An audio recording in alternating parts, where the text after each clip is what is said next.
Welcome to another edition of the Basketball Teacher Podcast.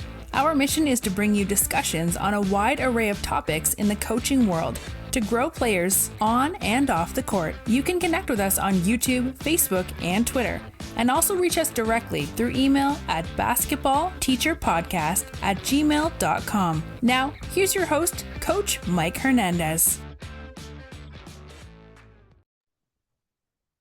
Welcome back, everyone. Thank you guys so much for joining us here for another episode. As always, wherever in the world you're listening to us from, whatever platform you're listening to us on, thank you guys so much for all of the support, all of the messages, all of the things that you've sent to me, all the things that you've sent to the show. I really do appreciate all of that as we round the corner here on year 5 of doing this. So thank you guys for the continued support and all the feedback and all the questions that you ask. Keep that coming, and thank you for joining for this episode, which is melding a couple topics together, which I think is pretty fun. It's always fun to kind of be able to kind of take two topics and kind of almost fuse them together, since they kind of play off each other. And that is using your practices and kind of building your practices in a way to work towards whatever your goals are and what you're trying to accomplish in a game. I think it's really cool to kind of talk about that progression of, being deliberate with what you do in your practices in order to accomplish whatever it is that you're setting out to do in the game. So if you're somebody listening who's kind of, thinking about practice planning or thinking about maybe making some tweaks or kind of thinking about, how to get the most out of your practices, or if you're somebody who's maybe doing a little bit of reflection and trying to think about what your game goals are and what you're trying to accomplish night in and night out and how to kind of then build backwards and use practices to build that. All of this will be really helpful, and I plan on learning a lot as well. So that's what we're going to get into today, the topic of building your practices to get to whatever your game goals are. And so I'm going to be joined today by the head coach of the Hartford girls basketball team out in Wisconsin. Very happy to be joined by Coach Vinny Daniels today. Coach, again, really appreciate you being able to carve out some time talking to us. I know how busy you are, but how are you doing? Good. How are you?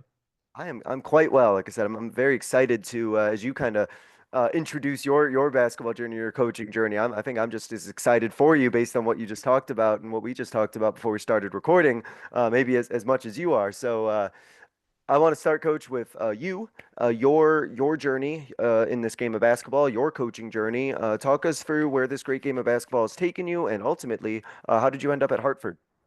Yeah. So I wasn't a great player. I'm pretty short, so I had a great disadvantage my entire life. But I always loved the game. I loved it. Come from a family of coaches who always were very, very into really any sport, whatever it was we wanted to coach. And I actually found myself as I got older, I was still playing like baseball, travel baseball with men's leagues, and I just kind of decided like I like coaching more.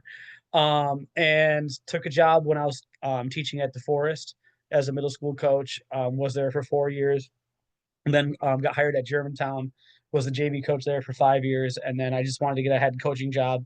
Oddly enough, the job at where my grandparents went to high school, who have since passed away, obviously, because they're pretty old, became available, and it was just kind of like this really cool moment. I'm like, man, it'd be really cool to go where my grandparents were, 20 minutes from where I grew up. It became available. I saw their youth program play, saw there's a pretty good amount of talent coming up, and was like, man, that seems like a cool job. So I applied for it, interviewed, got it right away, which was awesome. And I've been there for 5 years now. We spent a lot of time investing and trying to grow it and build it. It's been not always easy, but always very satisfying. And it's been a lot of fun to kind of get where we currently are. And so, to kind of get us going on that, I know that there's been a lot that your program has really accomplished in the last 5 years, and it's really kind of risen and kind of taken off from when you first were there to where it is now. And I know you're seeing a lot of success right now. And so I'm just kind of curious about what that process was like from where the program was to where it currently stands right now. What do you kind of attribute that success to? And as kind of a follow-up question to that, what kind of advice would you give to coaches who may be in a similar situation that you were a few years ago, trying to get a program to take off and rise to new heights? Yeah, I think those are really good questions. Got to provide some background from 2005 to 2020. The program won 38% of its games. So it had been really good in the 80s, won a state championship in the 90s, early 2000s was solid, and then things kind of fell apart. Our youth program didn't really exist from what I've heard from the majority of the early 2000s, kind of started up around 2010, 12, somewhere in that range. And it's been growing since. So a lot of stuff happened. So we took it from winning 38% of its games from 2005 to 2020 to 72% of our games the last 5 years. I think we're at 93 and 36 now. Over the course of the last 5 years, we have a conference championship, actually a second one that we just got last night. So two conference championships, a state tournament appearance, and a lot of wins over top 10 programs. So it's been a fun growth. Some of the things I would say on that, I would say I you can't do it without talent. Hmm. You can't do it without great youth coaches, which we've had. We've had some really invested parents who have really wanted to levels to be good, and we definitely have an incredible wealth of talent right now. But so do a lot of people. So it's been a lot about culture building. It's been a lot about trying to build a system that's sustainable. We try to prove everything through data and analytics because we're dealing with a lot of feelings in this business because it's parents, it's players who are really invested and they feel so strongly for their kids and they feel so strongly for stuff. So we try to take kind of a facts over feelings in a very light, nice way Hmm. to show like what we're doing is working. And it's been really successful. I think it's one of those things that if you invest in your youth, you get your kids playing your way in fourth, fifth, sixth, seventh, and eighth grade, you're going to have more success. And then we just build every single decision we make is built around what will make our program more successful, both on the floor and off the floor. As far as advice, I can tell you that what was really attractive, I have an unbelievable athletic director in Scott Helms, and assistant athletic director in Kelly Frings. They are two unbelievable people. And I think that's my biggest advice I would give to someone is like, does the city want to be good and do you have support from people? And we have some really special people in our building. We have some really special people in our program, and a really cool coaching staff. So um, took a lot. It's a lot of work, and I guess that's most of what we've done in a very broad sense. Where I'm at right now. So I would be remiss if I didn't ask this as a follow-up because I feel like this is always a big hot coaching topic that people always bring up and people talk about, which is that concept of culture. And it's such Mm-hmm. a interesting term because everyone has their own definition of what it is and what it looks like and what it means. Um, and so how would you kind of describe currently what the culture of Hartford girls basketball is? And was this something was that took a long time to establish and build? Was it something that players in the community bought into right away? What was the kind of process for buying into whatever that culture was?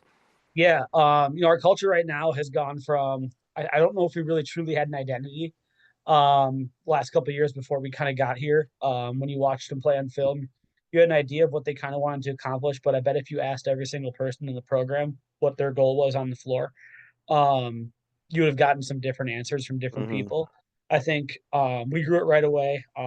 Every single year we've had a unique hashtag that's kind of set a tone. When I showed up, I came from Germantown, which had its foundation in the Grinnell system. We played super fast when we were there. And I knew that's kind of what I wanted to bring here. So our first thing since I got here was hashtag 84 feet length of the floor. So if you watched us play, if you saw every single kid in our program, we sprint 84 feet all the time. We are a program that's built around no uncontested seconds during a game. So full court, sprint the floor. When we're on offense, we're already looking to try to score. We're not walking it up. When we're on defense, we're looking to pressure. And I think there's about what 8 minutes in a game of people walking the ball up the floor. If everybody walks the ball up the floor every possession, we take that 8 minutes out and make it active. And we make it contested. And I think that's one of the first things you'll see from a culture standpoint that we invested in was that kind of concept. And then it was a lot about like choose great. So we're always choosing the great option. The front we're playing for Hartford versus we're playing for ourselves. Comfortable in Mm, chaos was a big one for us as well, where I we like try to that. create a ton of uncomfortable situations, and that's just how we thrive. That's who we are. We're used to that. So comfortable in chaos. And then this year it's been find the good as we've gotten good is it's so easy with elite players to look at, oh man, I'm struggling here. I'm struggling. Yeah, but look at the good that's happening every single Mm. day. Like, man, it's special. We always try to find something in what we did that was great that day. So I think if you hear those things, that's kind of a belief in it. We've gotten to be really unselfish. We have kids who are bought into our full court stuff. So it's really kind of, I guess that was the build. Every year we kind of layered it with where we were deficient and try to fix where we were deficient, and build a culture that's sustainable for the long term. That sounds really fun though, that idea of like kind of having a different little hashtag or a different like, motto that you have each year. Because I imagine then your players like kind of embrace that, like this is Mhm. our like unique thing. This is our like special thing that we have this year. And to have something like that that they can kind of like rally around and have as like their thing, I imagine is something that they really embrace and really find fun and really play hard for. Yeah, it's cool. And like the 84 feet one was my favorite one because it was year one. But like this year, it's Find the Good. And sometimes the kids will even like joke about it a little bit and like, hey, if you're joking about it, at least you know it. And I'm willing to laugh at myself. Like I'm very open. So like sometimes something weird will happen. They're like hashtag Find the Good, and I'll laugh. They'll laugh. It's been kind of a cool thing. We have a really special group in that way, and I think it's awesome.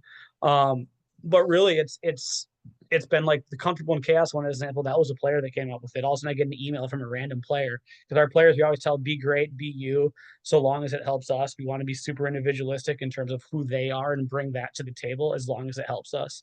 We don't want like not everyone has the same haircut. We don't love the same shoes. Like be you, Hmm. just help us. So one of our players actually sent us the comfortable in chaos one via email. And I was like, oh man, that's awesome. Like I love that one. So like that we have a lot of that too going on in our program where you see kids stepping up and taking leadership over certain things. So it's a very free culture. It's a very open culture, sometimes to a fault, but most of the time I think it really helps what we're trying to do. That's awesome. I could definitely just kind of tell based on the way you're describing it that that's it's business, but I can tell that they really enjoy and they're really enjoying the experience and the ride along the way while they're working as hard as they are. So that's Yep. really cool.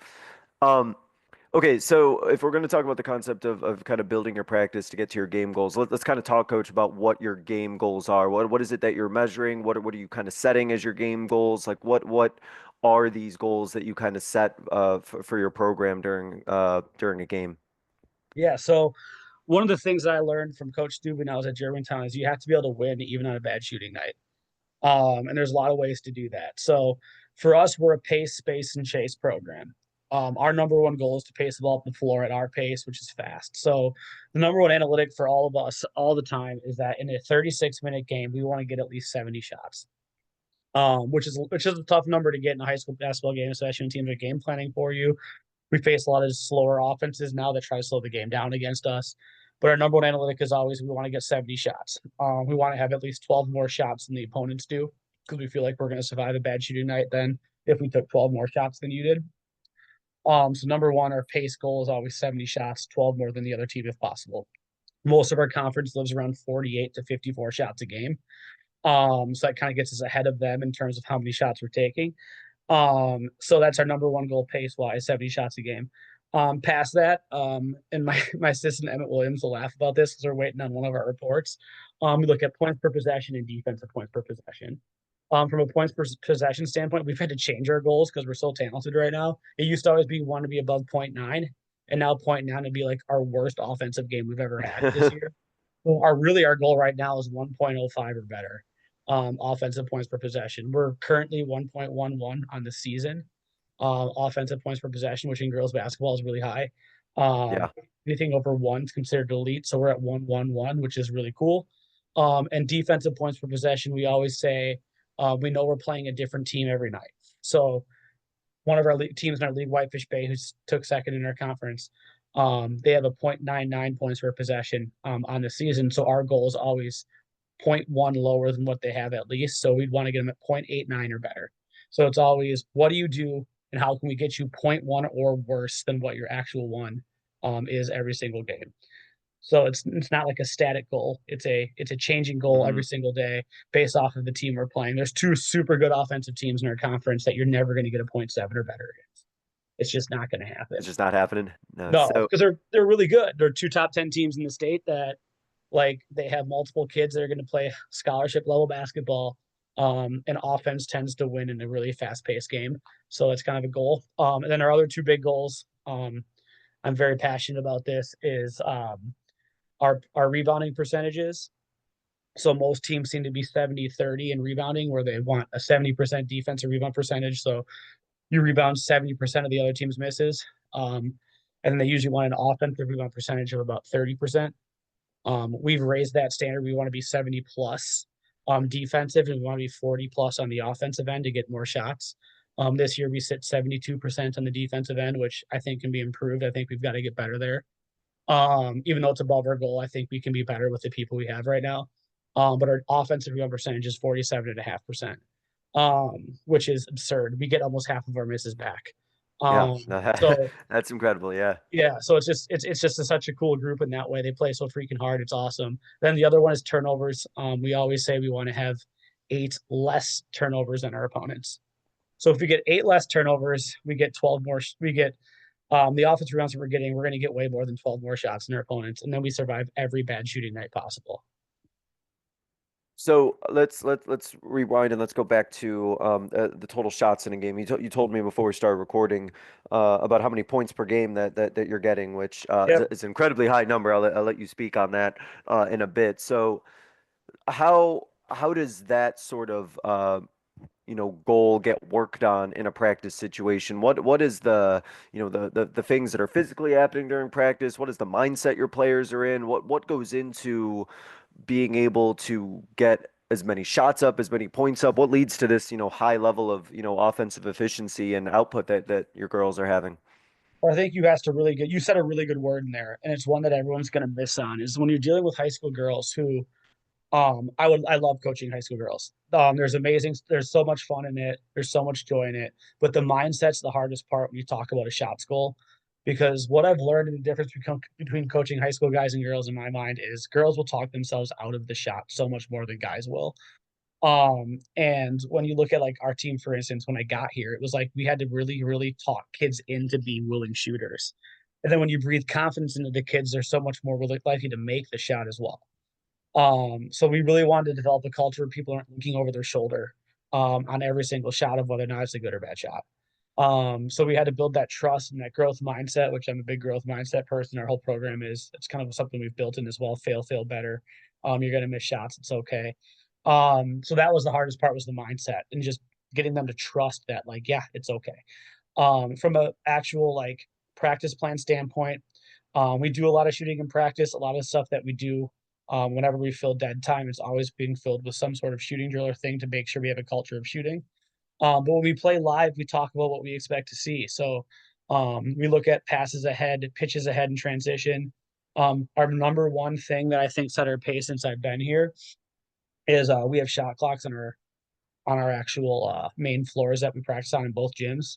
So one of our famous things from a conditioning standpoint is we play a 12-second shot clock scrimmage for 10 minutes. So they are expected to find a great shot in 12 seconds. Both teams up and down at all times. And I think that's really helped set that pace. It's really bad at first. And like that's the hardest thing as a coach, I think, is you see in practice and it's going well. Yeah. But you have to embrace that. And it's amazing when you spend a couple days on it early in the year, they figure it out. And they do such a great job. We play at such a pace that's crazy. Everything we do is full court. Like some of our shooting drills, we start a kid at half court. We pitch ahead from half court to the kid running up the sideline, and they catch and shoot that way. Well, that's a shot we get in games, so we might as well work on the shots we're going to get in games and reinforce the things we'd like to see. That pitch ahead up the sideline if it's there. So a lot of the stuff we do in practice, like 12-second shot clock scrimmage and how we do the shooting, is a huge one. 11-man drill is a big one for if you want to play with pace. It's a basic old staple, but the kids love it. So those types of things are things that we do. We always practice at the pace that we want to play at. We do full court as much as possible for every single thing we do. If it can be done full court, we do it full court. And that level of pace that you're talking about, is that something that stays consistent throughout the whole year? Is that going to change depending on where it is that you are in the season? How does that, I guess, level of I don't want to say effort because that isn't the right word, but I guess pace is the best word that I could put. Is there any change or movement in that throughout the season? Yeah, I mean, I think right now we're playing at the fastest we played all year, which is good.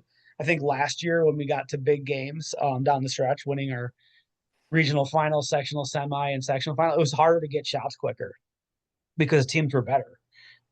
So in those games, that 70 shots, I don't think we really ever got there in big games during the playoffs, but like we did get to 65, Hmm. which again is more on our terms than anybody else's terms, which is what we love. Be the hammer, not the nail kind of concept. Like we're always the hammer, we're the one dictating. So I think from that standpoint, against great teams, it tends to come down. And great teams tend to also be able to control the ball against us a little more so they can play a little slower because they can play a longer possession without turning it over. Um, so you naturally do see that come down a little bit, but at the same time, we're trying to push it as much as possible because we want to keep dictating. And so to kind of build on that, for that high level of efficiency to take place and for your players to be, getting that high volume of shots, there's a lot of, quick decision making that has to come. There's got to be a lot of decisiveness within, the decision making that you're making, whether it's in transition or offense. And so I'm just curious for you, kind of in a philosophical standpoint as a coach, what kind of goes into the decision of, trying to give your players, structure and help them understand what's happening, mentally and give them like specific reads and things that they need to do and actionable steps versus letting them, make decisions based on what they see on the court and be a little bit more free flowing on offense. How do you kind of go through that process as a coach? Man, I feel like we talked before this, but we didn't about this, which is wild. That's an unbelievable question. So decision making is a part of every single drill we do. Like we're a big bones over cones program. Not sure how familiar everyone is with that term, That's a but like, fun saying. I like that one. yeah, we don't put cones out there in terms of we're gonna cross over a cone. We're gonna put a defender out there, and you're gonna cross over a defender, and you're gonna have to make a decision in real time every single thing. So, like, we put bones out there because we want you to be able to do. If we ever can get a shot drive pass decision into a drill, we're gonna work a shot drive pass decision with a real stimulus of a defender versus a fake stimulus that we make up in some certain way. So for us, it's like ton of 3-on-3 stuff, ton of 2-on-2 stuff. Even in a shooting drill, though, like there's going to be a closeout, and if the person's there, you got to make a decision to rip and go. When we play live 5-on-5, like last year, we made the state tournament starting 2 freshmen, 2 sophomores, and a junior. We came off the bench with a freshman and 2 more sophomores. Um, it was a super young team. Like we did a .5 decision making drill in practice. That was basically like if the whistle blew, it means you held the ball for more than .5 seconds without making a decisive decision. And you had to put it down on the ground. The opposing team picked it up and transitioned down the other way right away. So like we really worked hard on making sure kids were making decisions in real time. We give our kids, I think some people think maybe too much freedom because every now and then like, we will take a bad shot. We will. Hmm. For instance, we have a girl named McKenna Christian who's going to University of Minnesota next year with 2,400 points, 1,000 rebounds. She's going to be a top 10 scorer in state history, seventh or sixth girl in state history, be 2,000, 1,000. But we have a ton of other talented kids too, like we do. But sometimes we forget that we have McKenna. So like if I ever call something, it's usually because I feel like we're not getting our best player the ball enough and we need to get her shots. So like we give the kids unbelievable freedom until we really want to get that kid our most efficient scorer shots because we're not doing it somehow through the flow of the game. So like I'll make that decision for them if I feel like it's not happening. And they know that, and then they kind of get the cue right away that hey, like even if we get the ball to McKenna, she's an amazing passer. Yeah. If she's Yeah. doubled, Yeah, yeah. she's going to get someone the ball. It's going to make all of us better. So from that standpoint, it's just like you got to give freedom. You got to train with freedom. You got to create open-ended drills that don't have cones or restrictions, and you've got to really just allow kids to like go out and play. Um, Reinforce things from very positive. Like if you throw the ball ahead and up the floor early in the season and it goes out of bounds, I'm clapping because you were looking to throw the ball ahead in transition. Hmm. I'm not yelling at you because you threw it out of bounds because I want you to throw that thing again when it's the right time. It's like that's the kind of stuff that we talk about. Like we want to be supportive. We want to build towards what we're doing. So it's a lot of stuff like that that I think we really thrive with. In some ways, I think some people maybe wish we were more authoritarian, but we're pushing creativity and freedom of choice. And it's hard to be authoritarian when you really want your kids to make those decisions in real time.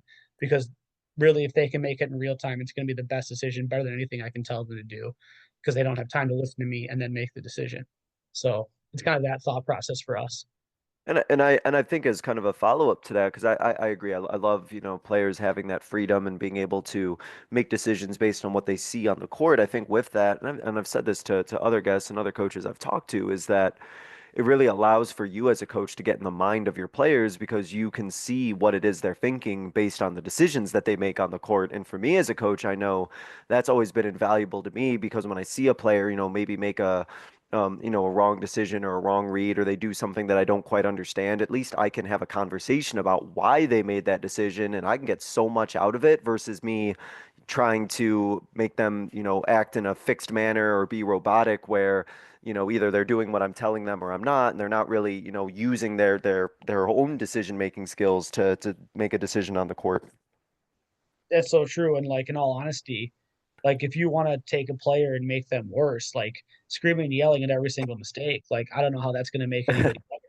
Like it's Yeah. amazing if when you go from a limiting approach to an empowering approach, it just seems like kids blossom so much more. Like we don't punishment sub in our program, and we do take some heat from that, but like our kids also play really hard, and we haven't had to punishment sub because over the time of building, they've kind of learned it. We talk about it. We have open conversations about it. And I think that's so important. So like it really is crazy. That decision making is like, and you just put it in every drill, do work on it all the time. And I think trust your kids and earn that trust with them that they'll trust you back. It's just so empowering. That's what we try to go for every single day. No, and I love that point that you mentioned about, if a player throws a pass long or does something like that, like, hey, you'll be the first one clapping. Because no, like I like to think that I'm the same way. Like when players make mistakes, but they make mistakes at, full speed, or they're making mistakes, doing the things that I know are going to be successful, or those high effort, maybe it doesn't go that way, but the effort's right there, or the Yep. mental decision is right there, but maybe it just didn't physically work out. Like that's stuff that we need to like definitely be encouraging, because if we stifle that or don't encourage that, then like you said, right, it's not going to show up during a game, and we don't want to be, discouraging those high effort plays or those right reads, even if they don't, work out perfectly in a practice situation. Correct. And you seem like the kind of coach we know each other a little bit. Like you probably have also made some mistakes, and I've made some mistakes this year as well.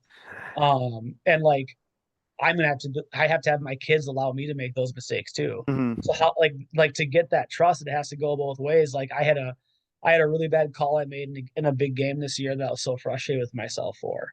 Like so frustrated with myself, and the kids knew I was frustrated with myself. I felt like I screwed up. And Yeah. then my kids were even telling me, "Hey, it's all of us. We all made plays today. Like keep your head up." Like they're telling me that in that moment, and it's just that's just such a beautiful thing. And it shows trust both ways, and it shows like the power distance, if you will, between our coaching staff and our players is probably less than others. They think they fear us less in our program, and that's with intent, um, because it's such a trusting relationship. And I don't think that's a bad thing. Obviously, everything has its benefits and drawbacks, and there's times it's like, all right, guys, you got to remember, I'm still in charge. We can't do that. Come on. But our Uh-huh. kids are so empowered in our program. I wouldn't trade that for anything because I want them to be empowered.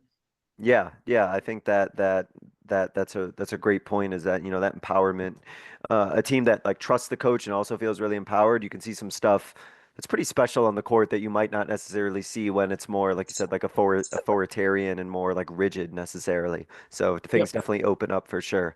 You Absolutely. mentioned rebounding and wanting to get, 70% of the other team's misses, and about the high amount of offensive rebounds and second chance opportunities you want to get. And I think it's kind of the age-old question that a lot of coaches are probably still talking about and debating to this day is, is rebounding something that can be taught necessarily? Is it something that there is, it could be taught in somebody, and it could be skill based and you can drill it and you can practice it, or is it will over skill? What's kind of like your philosophy on what makes, a good rebounder and a good rebounding team, and how is that something that you're building on to be able to accomplish that goal in a game? I think it's really hard to talk we've been really successful. I'm so fortunate to have kids that play hard. Like we have a Division 1 softball player in our team right now. She's 5'7". She's a junior in high school, and she leads the conference in offensive rebounding at 5'7". So like from my standpoint, I look at a kid like that. She averages our sixth most points in the season. But she's our second most minutes getter in the program right now. And the question when I talk to coaches about this, I'm like, you have a great rebounder. She's right there. And then the coach will tell me something like, yeah, but she doesn't score. I'm like, but you're telling me you want rebounding. Hmm. Like, well, I hate to be like a rewards punishment guy because we're not very transactional in our program. We try to be as like the least transactional we can possibly be. We want kids to be intrinsically motivated and driven versus like for a reward or benefit. But in all honesty, there's a little bit of that in every program. Like That's our second leading minutes getter because she creates 4 possessions for us a game by getting 4 offensive rebounds. And she gets 3 steals a game. So that kid alone creates 7 possessions for us. So we have to reward that by giving her minutes because she provides so much value. So I think that's a big thing first is like, are you, for us, it's always been like, people even ask, like, well, she doesn't really score. Why does she play? Well, look at what she does. And I think so often we fall Yeah. back on scoring. We fall back on like the best ball handler, but rebounding is such a valuable skill we're all looking for. So reward it with playing time is a big thing for us.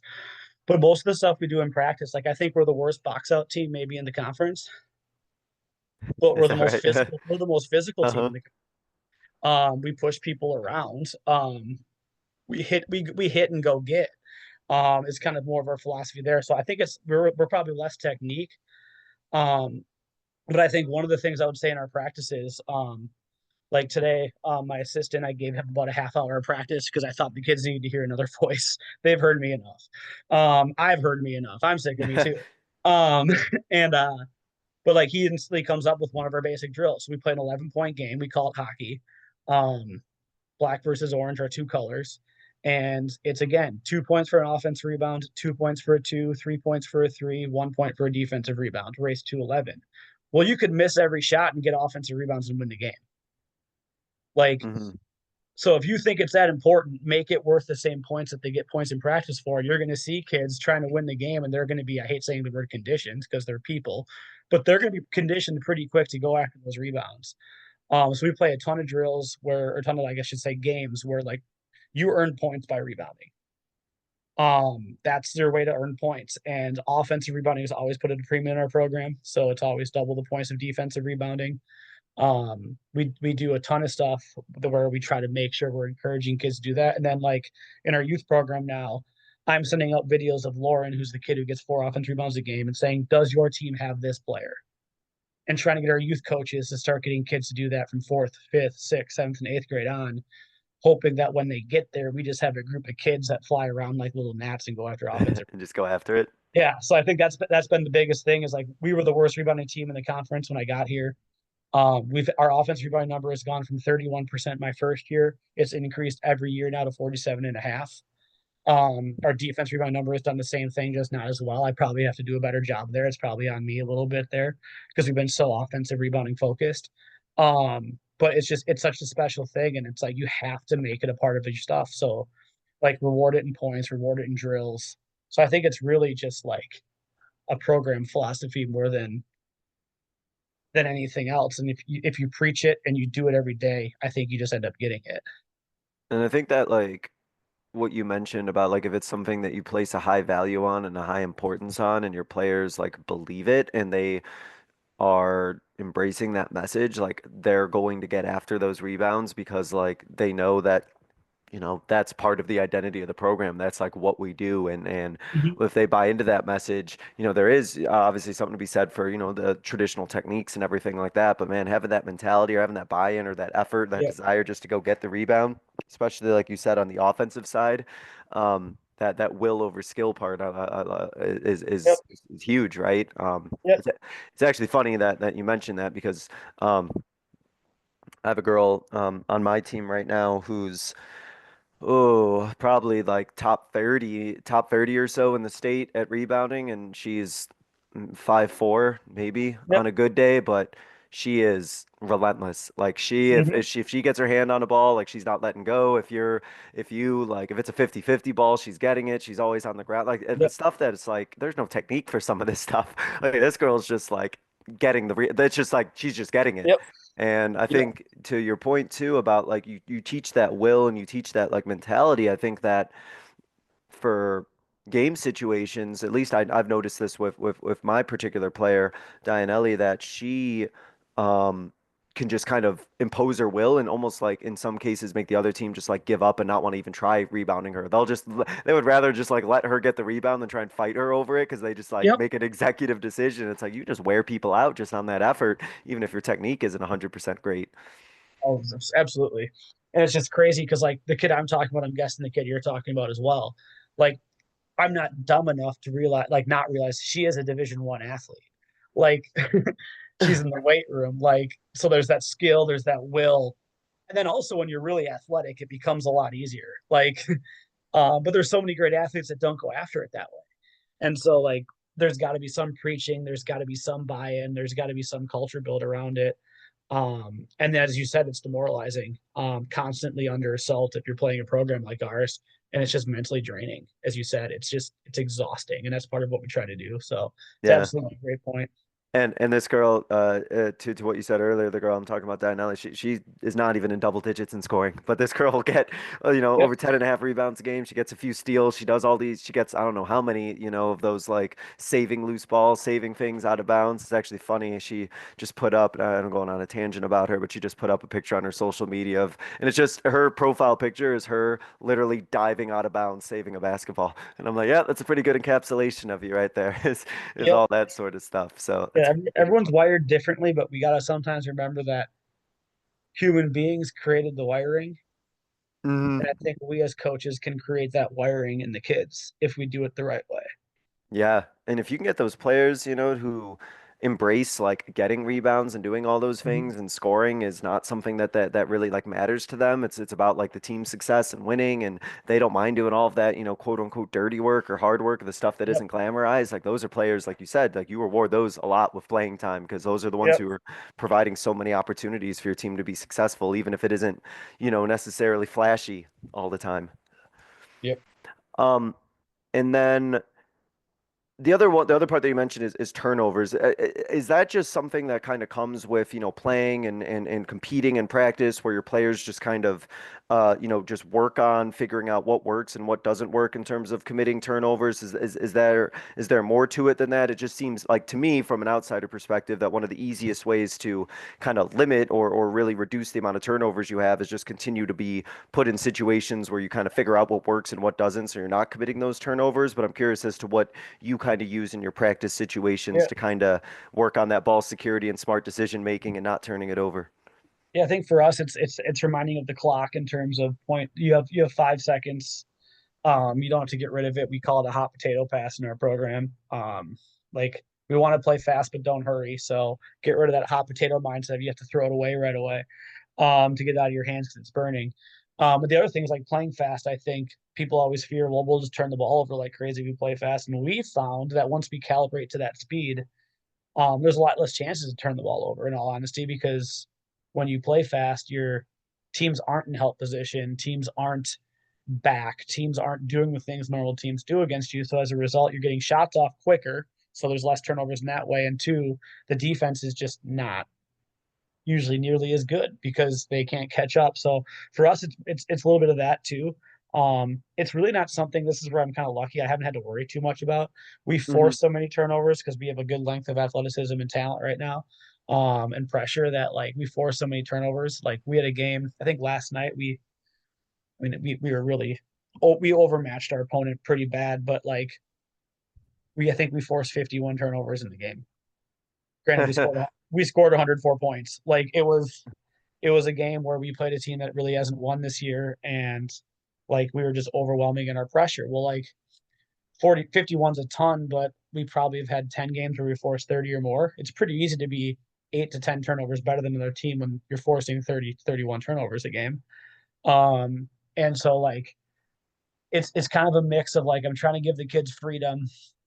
I'm trying to give the kids the ability to explore. So there's going to be some turnovers. I think a game with zero turnovers would actually be bad because it didn't mean we took the risks that we need to take to be successful in some hmm ways.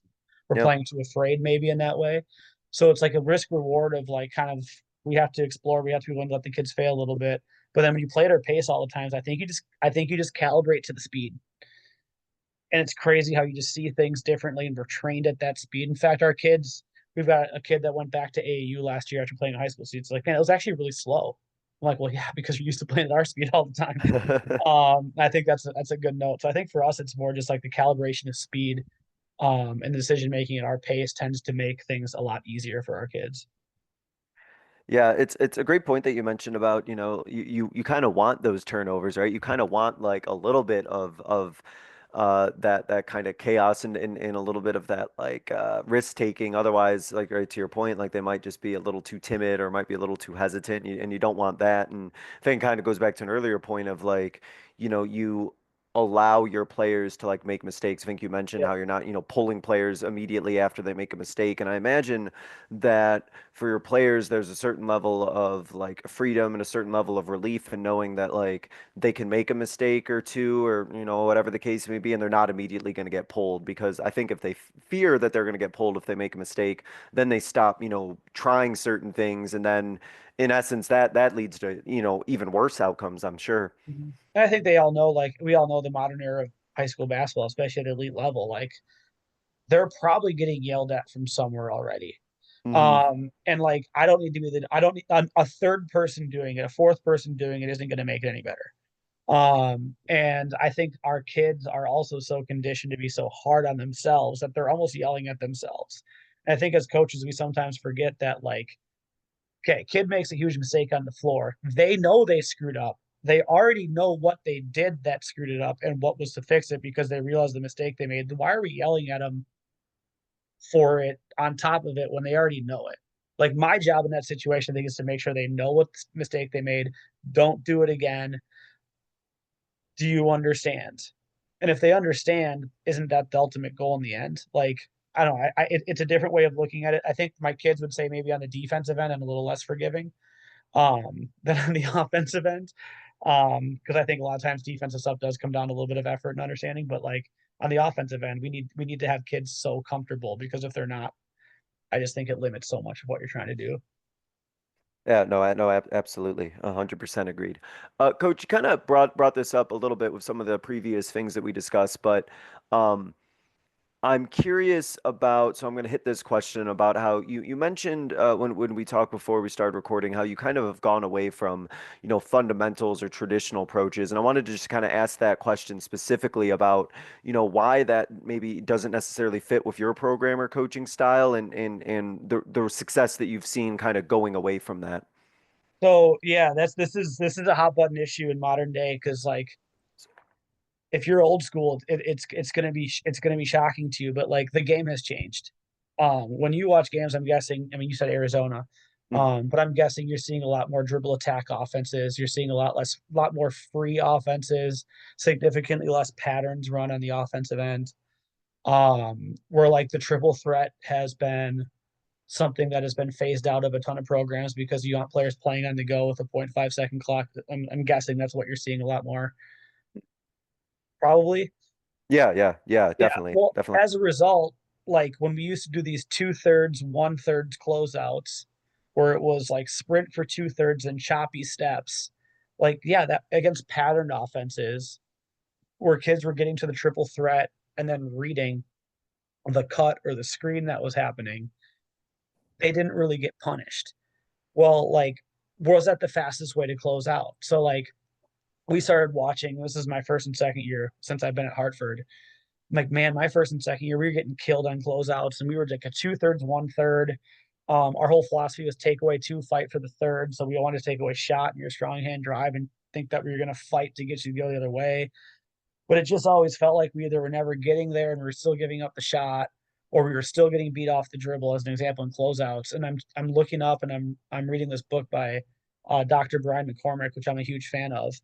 And he's talking about how like jump stop, stride stop, and 1-2 closeouts where you just sprint and stop, hockey stop style, especially with female athletes, have been proven to be a faster change of speed for girls. And when you train it, they actually get better and better at it. So like we went away from like traditional closeouts because they weren't effective. And you watch a college game, they're doing jump stop closeouts and stride stop closeouts. So we started training our kids on just like sprint and stop, be athletic, sprint and stop. Your job is to get there and stop. And then you think about like the defensive position, for instance, as well. Like you always saw those low defensive guards. Well, watch a shortstop in baseball, watch a boxer in boxing, watch a tennis player returning serve. There's a slight crouch, they're leaned forward, there's a slight knee bend, but they're not very low. Um, and then you watch Drew Holiday, the best defender in the NBA of guards, a lot of years. He has a boxer stance. So like we've changed what our defensive stance looks like a little bit, because other sports have as well. So it's like little things like that where like we feel like we change as the game evolved. A lot of people have say traditionalist, even though the game has changed. I think that's a big one. Our boxing out philosophy has been more hit and get than box out and go. Um, from a shot selection standpoint, if I have a 35% 3-point shooter who catches off of one pass that's open, I think that's a phenomenal shot. Mm. Why would I want to get a ball reversal to another kid that's a 28% 3-point shooter and take the same shot in the other corner from a lower percentage shooter? So like stuff like that, we've really gone away from what tradition would say and gone more into like, all right, what serves our system, what serves what we're trying to do. I think from the help defensive perspective, people who watch us would say that we help less than anybody else does. Well, part of that is the fact that we have a 5'11", 6 foot, 6'1", and 6'2" kid in our rotation. Yeah. And like, why would I put two on the ball when we force the pickup in the paint and now the kid's trying to finish over a taller defender? Like, I'd rather stay home on some of those threes then when we're in a neutral position defensively, so that we don't give up the driving kick three wide open. We force a contested two, which is probably going to be a 35% shot at 2 points, which is 0.7 points per possession. I'd rather have that than the 35% three from the corner that's 1.05 points per shot. So like we've done a lot of trade-off work as well. If we have the drive stopped, like, yeah, don't double it. Like, stay home, get big, make that shot contested. So stuff like that. In an era where teams are trying to take wide open threes and stuff in the paint, like how can we get kids to take mid-range shots that are contested or twos that are contested and really play into that. So it's a lot of stuff like that that's very new school. We're very passionate about things like that in our program. It's been a hard That's probably been the hardest sell in our program since I've been here is like, well, that's not what we were taught. And I'm like, you're right. It's not what you were It taught. isn't. Yeah. It is. But then you look at our numbers that we've put up and like we play the fastest pace in our conference, but we give up the least amount of points in our conference right now. Is that because we have a ton of talent? Yeah, a lot of it's because of that. But I think other parts of it are like we play Whitefish Bay, who's 48% of their attempts are from three. We stay home on their 3-point shooters, and we force them to take contested twos at the rim that no one else forces them to do. So I think it's stuff like that that I guess has been non-traditionalist, and it's modern day. I recommend everyone challenges themselves by reading Dr. Brian McCormick, Fake Fundamentals, one of the best books I've ever read in my life. Um, because you're not going to agree with everything, but man, is it going to make you think about a lot of basketball stuff in a different way, and it's going to challenge you. And I think that's a great thing for coaches is to be challenged on what you've always done. And he really does make you think, and it's probably one of the best things I ever did as a young coach is read that book. Well, you speak to like a really good point for I think all coaches, which I think is really fascinating about like continuing to learn and continuing to, adapt and continuing to think about, your program and the people that you have and the different philosophies that are out there. Because you mentioned this whole idea, right, of like the game has changed, right? And I think that, Mm-hmm. something that I've really tried to embrace over the past few years is that, the game has changed since I started coaching like 12 years ago. And for me, I owe it to myself to make sure that I know Yeah. what's out there and what the literature is out there because I shouldn't be coaching necessarily the same way I was when I first started because the game's Mm-hmm. adapted and evolved. And I think you kind of speak to a really important point of like, no matter, how far you are in this coaching journey or how much you do know, there's always new stuff out there and there's always new things Mm-hmm. out there and new approaches to things and challenges to, existing methods. And even if you don't Yep. buy into all of them, to know what those are and maybe you do take some points from them, kind of keeps you adapting and really, gets the most out of your programs. And it seems like you're one of those lifelong learners as well. Yep. And it's fun. It's cool to learn those things. Like I think I've had somewhere too. Like I think I failed on certain areas that like I went down a rabbit hole and I'm like, well, I don't know if that helped us. Maybe I did it wrong, but like I still think we wouldn't be where we are if we wouldn't have taken some of those risks. And if we're asking our kids to do it, we've got to model that as well. Um, and I think for the most part, I think our kids done a great job trusting. I think we've shown them as well with some stuff, but it's just so hard because it's so easy to fall back on tradition. It just Yeah, yeah. Well, you're comfortable. it's Yeah, yeah, yeah. it's Well, the it's easy way. It's comfortable and you're yeah, not putting yourself out there because, everybody understands why you're doing it, right? You're not like getting the weird looks and stuff. It's like, no, yep, this is, no, definitely. That familiarity is definitely comfortable. It's definitely a yes. comfortable feeling for sure. Kind of the last question I wanted to ask is I kind of skipped to this last one before we hit our concluding segment, coach, is I was curious about the role that And I know you mentioned this earlier that scouting plays and developing game plans and practice plans. Talk about where scouting kind of comes into play when as you kind of make your game plans or your practice plans and how you kind of use all of that scouting to give your team an advantage. Yeah, so I guess I would just walk through like we're not going to play them again this year. So I think I can do this more comfortably. Like we played a team recently. It's a team that runs continuity ball screen as an offense. They have two kids that score a majority of their points, and they have another kid that's a really, really good shooter.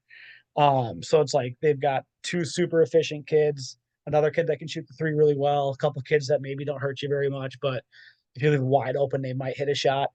Well, we went through tendencies and we talked about every single thing we wanted to do, and we walked it through the kids. We showed it on film, like every team would do, that kind of the traditional approach to scouting. But then, like when we watch this team play, we see with continuity ball screen, there's always a ball handler, a screener that's going to roll or flare, and then the third defender who's going to be responsible for the tag of the roller if you're a switching team, especially. So like for us, we created all of their actions in a 3-on-3 way, and we played probably more 3-on-3 than I think any other program does in our area. And we're always working on the most likely actions we're going to see from their team in a 3-on-3 like setting. But then in the offensive end, we also try to always put ourselves in a 3-on-3 with space to work on those kinds of things too, of like driving kick progressions and hitting where the help's coming from and hit the wide open person. So for us, it's really a scout aspect of like, these are the actions we see on film. Let's put our kids in defending those actions, talk about how we want to defend them, drill it, rep it, play it. And I think that's one of the biggest things we can do. Talking about, I guess we tell kids that scouting report trumps our tendencies and our principles. So like we have principles, but they change based on who we're playing. Because we want to be a little bit flexible with that. Like tomorrow we play a team that's small, that's dribble drive, but they're so much smaller than us. We tend to stay home on shooters. And our kids do a really good job then because they help less than ever. So that stuff changes. So it's really just drilling kind of the belief into what we're doing into them and putting them into like actions. And I think that's like not a shell drill. It's like no, we're actually playing. Like we're playing 3-on-3 with what they're doing. I think is our biggest thing. And then we look at areas that they're going to beat us in. Like if we're playing a really good rebounding team, we're going to do a lot of rebounding stuff that week because we want to make sure that they know that's the biggest point of emphasis. Teams don't really press us. So we don't ever have to, because they don't want to play fast against us. So like it's that kind of stuff I would say from a scout perspective that we do. A lot of tendencies. There's a really good player in our conference that we tend to shut down because I feel like we've really got our tendencies down. Um, and so I think that's the biggest thing that we try to accomplish. And then to follow up with that, I was always curious about this kind of balance that coaches have to strike of if we execute the way that we need to do, we don't necessarily have to worry about what the other teams does versus, hey, it's important that we prepare, our players for what they're going to see and give them, that sort of information because it's going to be helpful and, make them feel more comfortable and feel more Mhm. prepared. How do you as a kind of a coach kind of balance like giving them a lot of information and things to kind of think about and, talking about tendencies and things like that versus also like trusting your players that, hey, if we play the way that we need to play, we don't necessarily have to worry too much about what the other team does. I think that's a great balance. I think for us, I would say we're probably 80 to 90% the same team every game. And then that 10 to 20% is, I guess, adjusted to the scout for the game. I think that's probably the most basic way I could say it. But really, in all honesty, like I think, and this is something that I think I had to learn. I think I learned this early in my coaching career. Is like we played a team last night that we absolutely kind of pummeled. It was not exactly a fair game. You kind of feel in those games nothing good comes from them, but like we still practice a scout, and I think practicing a scout is a skill. So like in that game, there were specific things that we practiced so that when we play a big game, like I know that kids can take information we given to them, worked on it, and apply it to the big game. So Mm. like we talk about how scout is a skill that we're asking our players to do. One of the best things we've ever done, to give you an example, is like it's girls. Let's be real. We have girls in our program. I say, yeah, number 5 on their team, and they're looking at me like, oh, the girl who had that in her hair with that was really tan. And I'm like, yeah, sure, that one. Yeah. Didn't even notice, like, couldn't tell you her hair color. I know she's number 5 and she shoots 32% from three and she averages 8.4 points per game. That's what I know. She likes to go left. But they see it a different way. So like one of the things we've done in Scout as an example is like I give the kids the names and then they email me pictures that they find on Instagram and we put those pictures on the Scout so our kids know what the kids look like. Probably the best thing we've ever done. We've had more awareness of scouting reports since we've had the kids look up pictures on Instagram and send me the pictures to put on our scouting report than we've ever had before. Yeah. It is wild what it's done in coaching girls. They actually get into it a little bit. Like they're talking about on the way to games, like, oh, that prom dress she wore last year was super pretty. I'm like, what are you? She goes left, guys. She goes left. You're talking about her prom dress. Hmm. So I think that's one of the best things we've ever done, as a scout perspective, and I think our kids are really good for it. So I think that's one other thing I would throw in is like that kind of stuff. They get into the scout more as a result of it, Yeah. and it That's tends to work better. That's really cool. Yeah, no, that's awesome. Appreciate that thought on that. Awesome, coach. Great. To wrap up, man, this hour's flown by. I have a couple Yeah. questions that I ask every guest, so I'm gonna go and just get started with this first one. Thinking back on your coaching career, what is a moment from your coaching career that you think by sharing it, our listeners would be able to learn from? So I think one of the best things I ever learned, Coach Stuvie, who was the coach at Germantown, he's got a state championship. He coached KK Arnold, who's currently playing for UConn. She was a freshman my last year there. I'll never forget when he kept telling you that like you have to be more forgiving and you have to be more laid back. And I'm very high strung by nature. And I'll never forget, I was JV coach there, and I was so upset with a kid who was late for practice. And I was just furious about it because I time is a trigger for me. It always has been. I just can't stand late. I think it's so selfish. It's our time. Like it's not your time. At that point, it's our time. And she was late to practice and I went immediately into punishment mode. Mm, And then at the end of practice, that kid comes up to me and she's like, I'm really sorry I'm late. And I'm like, yeah, I was upset. And I'm like, why are you late? And then you find out that like, oh, my dad just got back from Iraq. So I spent an extra hour at home and we lost track of time because he's been in Iraq fighting for the last 3 years. And he's home. And I'm like, why are you at practice at all? But I punished the kid because I never took the time to find out why she was late.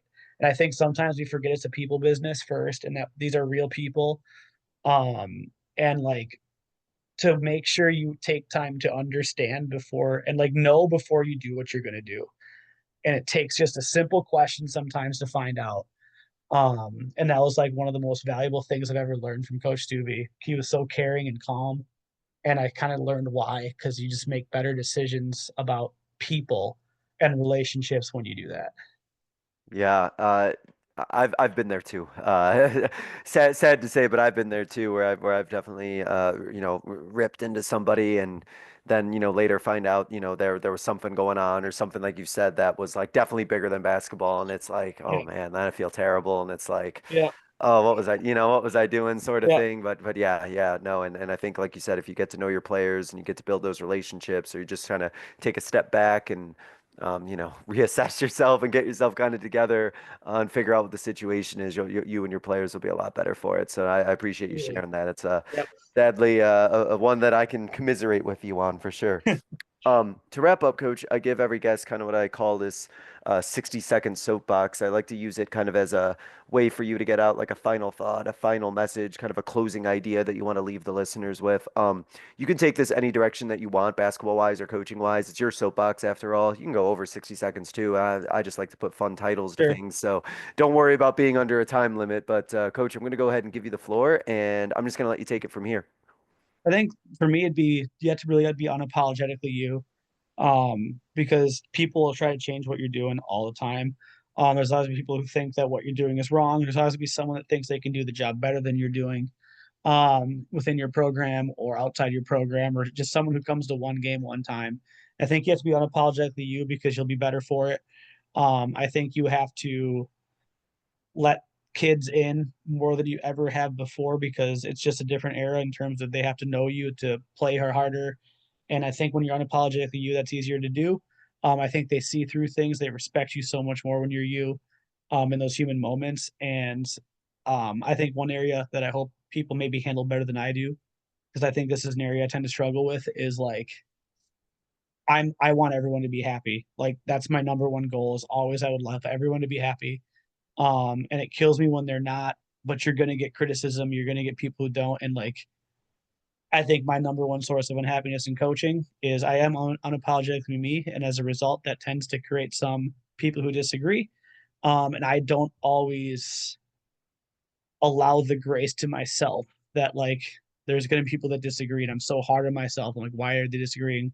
Why am I unhappy because of it? So, just understanding that and being like, I guess, giving yourself grace is one of the most important things I could recommend to coaches because, man, it's tough. But I also say at the same time, like, basketball's a long season. I think that's actually what makes it the best. It's to find the good aspect of it. Um, we get to spend more time together because the season's long. I think that's a great thing, not a bad thing. Um, and so like trying to find ways to see that, and I wish I would have seen that good earlier in my career and been more willing to be myself early in the career because I just think it's made me so much better. And I need to now learn how to handle the fact that people are disagreeing with some things that we do at times better because I think I'd be a heck of a lot happier for it if I could do that. I feel like it's so much less tiring when you can just be yourself, right? You don't have Yeah. to put on a persona, you don't have to act a certain way because that's like putting on a performance trying to be somebody Oh else or yeah. act like someone else. And man, basketball is hard enough as it is, let alone trying to be somebody else while you're coaching it or teaching it. So I know I love that, Absolutely. be unapologetically you and embrace it for sure. Yeah. Uh, Coach, I want to thank you so much for coming on here. You shared a lot of great stuff, and I love hearing about, the unconventional things that you do and kind of the trust and the way that you really embrace allowing your players to be players and work on their game and work on their own decision making and give them that freedom of choice. It's really really cool. I love hearing all the things that you do in practice and those game goals. I think are great, and I love hearing about the offensive output that you got, especially on the girls' side. That's really really cool. So, Appreciate congrats so far on such a great season. Best of luck the rest of the way, Coach. Look forward to following your journey, and thank you so much for joining us today. Appreciate it. I appreciate having me on. It was a lot of fun. Thank you guys so much for listening. This was another edition of the Basketball Teacher Podcast. We will see you guys next time. Thank you for listening to another edition of the Basketball Teacher Podcast. Make sure to connect with us on YouTube, Facebook, and Twitter, or reach us directly through email at basketballteacherpodcast@gmail.com. Take care, be safe, and we'll see you next time.